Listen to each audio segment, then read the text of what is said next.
So how do I know what my unique mission is? Firstly, do you think you even have a unique mission? And what is a mission? What do I mean by that? So, we know that human beings were created on this world to serve God. That is called in the Holy Tongue, Lashon HaKodesh, it's called Aveda, to serve God. So it gives us right away a sense of master and slave, to use the extreme terms. But that's a fact. In fact, the more extreme you get in your distinction, the more it expresses the truth, and how really the end is wedged in the beginning, and the beginning in the end, as it says in Sefer Yetzirah, the Kabbalistic work, that in each extreme you have the essence of the other extreme in potential. So that is a unique teaching of, it's not unique, actually it's wisdom that's known across the world, but this source dating back so far is probably uniquely Jewish, as is most of our wisdom. Anyways, what I wanted to talk about today is, firstly, what is the concept of having a mission, and how do you know what it is? So I'm all about, these days, Kundras Haveda. It's a bit ruffled up, mine. It is sat in the rain, I think, or something the equivalent. But Kundras Haveda is the 5th Lubavitcher Rebbe's book on how to serve God. And the way I'm learning it is invertedly. I've been through it probably once in completion, and now I've gone over many times the beginning, and I'm jumping around different places. But my favorite part so far, and probably my favorite teaching ever, was what I learned towards the end of the whole booklet. And it says, the part that most stands out in my mind, and maybe will require some background, is in order to refine and correct this midah, this quality that is most expressive of your purpose for coming into the world, some quality in your personality that has not yet been refined. In other words, a person is not a new consciousness that came to the world.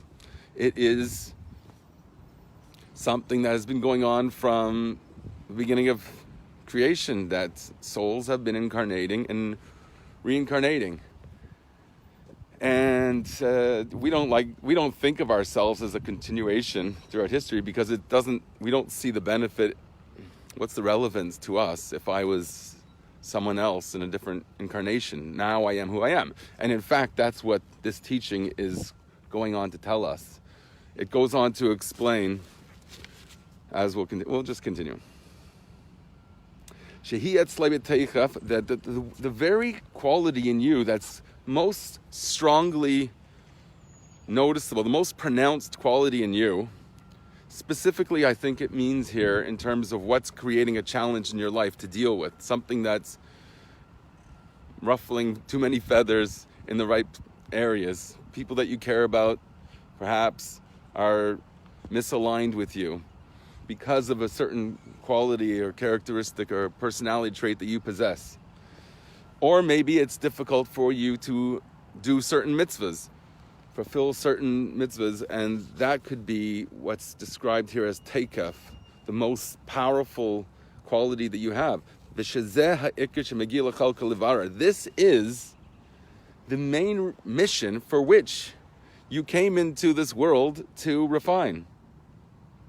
So it says here, it goes on to say that that's not possible to refine that particular characteristic with a light, superficial effort. Calls it Aveda here. But rather it takes Yigias, Basar Yigias Nefesh. You have to be very disciplined and devoted to serving God and correcting that with both your most mundane and physical aspect, your flesh, and the most refined aspects of yourself, which is your soul. So in other words, to engage the power of your soul towards this, and of course, the power that you possess, your physical energy, and your physical attributes that are positive. Now it explains here that in previous generations, you did work on your soul. You don't remember, but you did work on your soul. And all those other attributes that you have that don't present such a difficulty for you to live, or for you to follow the Torah, or for you to follow the mission that you subscribe to in your life, all those qualities that are pretty much acquiescing to your values, those are not why you came into this world for. You don't have to focus on those. In fact, they are there as your strengths to draw on. And it says in this work, that in this teaching, that it's enough for a light effort in those areas to keep them shining and pure and keep them powerful. So all the positive attributes you have, all the qualities that you possess that are a benefit to you attaining your goals. We just hope, of course, that our goals are in line with the Torah, but that's really your own choice if you want to serve your own idea of what's right or God's. So that's the whole question of Avodah. Am I going to serve God's will or not? But here we're saying, and I want to come back to that because there's another point that I want to talk about, which is maybe a different class entirely, or a shir. But we say that a light effort is required to refine your positive characteristics, because the very fact that you're in this world means that you're going to have some sullying of those positive attributes. So you do have to work on them. And it describes here that light effort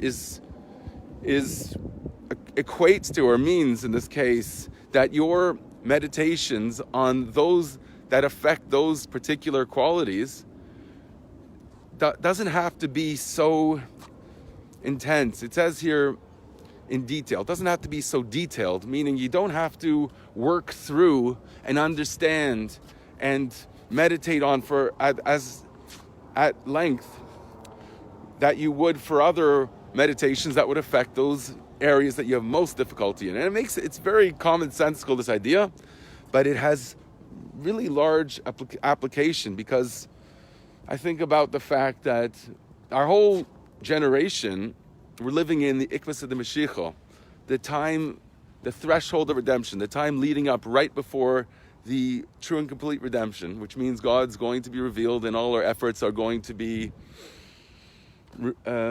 rewarded in a sense. But the whole concept of reward needs to be discussed. So if you take this idea that we just learned about how you know what your particular mission is, you could figure out on the same basis what is the particular Avodah that applies to our entire generation. What should we all be working on? And if you're a leader of a community, because many of you are, in fact, we're leaders in all of our particular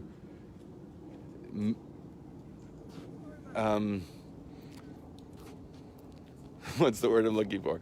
In all our environments that we're in, we are a leader, and to some degree, or in certain areas we are. Amongst our friends, we might be a leader, but not as a leader of a community necessarily. But we're always a leader in some sense. So, in terms of the entire generation, how do you know how to guide?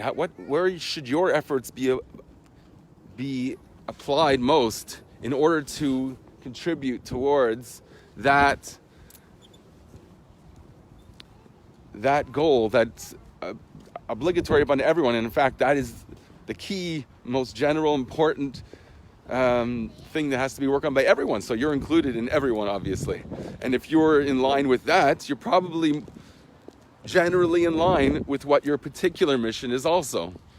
So we just learned that the most difficult areas, we see what is troubling in our times, what is causing people most distress, what is affecting people and making them dysfunctional or presenting some very difficult problems in their life that are making it impossible for them to achieve their goals. So you can ask yourself that question. You just have to look at the news and you'll see where is our attention focused, what areas, and all those things have spiritual counterparts. You just have to be wise and probing and analytical and poetic to really derive the lesson for our time of what it means that gender issues, issues of hate, racial issues, which I find ridiculous, should be cultural issues. Which culture are we going to promote? Which race? Who cares about something so superficial as that? As the color of our skin? I think that's very superficial and actually pathetic. So, but what issues are there out there, and how do we relate to those? Each one is a different topic to discuss. But anyways, I'm going to end on that note, and I'd like to continue soon. Have a great day, everyone.